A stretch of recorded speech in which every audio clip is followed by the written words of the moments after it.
Walang yakang babae ka. Ayan, lalo tuloy na paghahalatang squatter ka na retokada. Ha? Akala naman ka...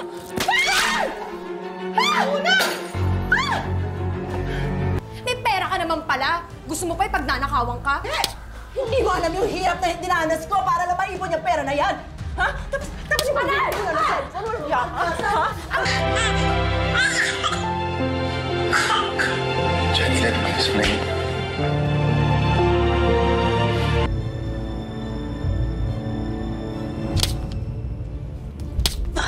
Ayan, para sa interes. Asal! Kaya bastardo yung anak mo katulad mo! Ano? Sige!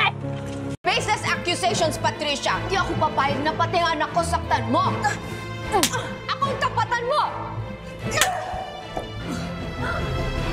Iyan ko ang araw na binuhay ko siya.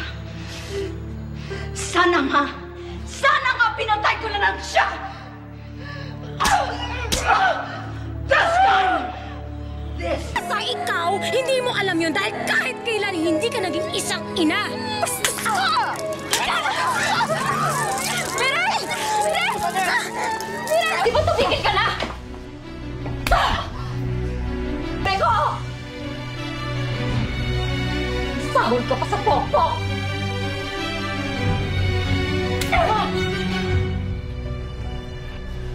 Lalabas din pala ang truth but nothing but the truth. How dare you! Ang lakas sa loob mo, ipakulong ako. Sige, diktahan niyo ako. Cecil, makinig ka sa akin, ha? Itong problema mo sa buhay mo! Hoy!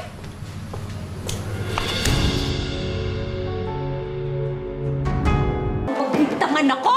Wala akong pinapatay! Wala kang kaluluwa, mabubulong ka sa kuhan mo ako. Ang kapal na mukha mo, malandi ka. Ang kapal na mukha mo, mag-awan mo ako, malandi. Ang kapal na mukha mo! Ikaw ang makapal ang mukha. Claire, ang lakas! No. I don't know him. Sinungaling ka? Ha? Dahil ito sa muntik nang mamatay si Dayan. Dahil ito sa mga pagsisinungaling mo. Dahil ito sa lahat ng pagtatraidor mo sa pamilyang ito. At ito, dahil sa hindi mo na ako itinuturing na ina. Walang yaka!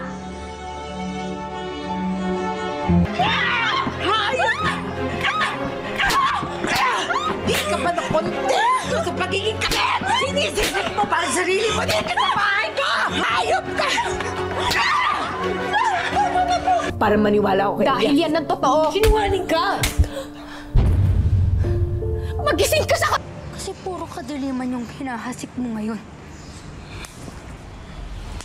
Para yan sa nanay ko!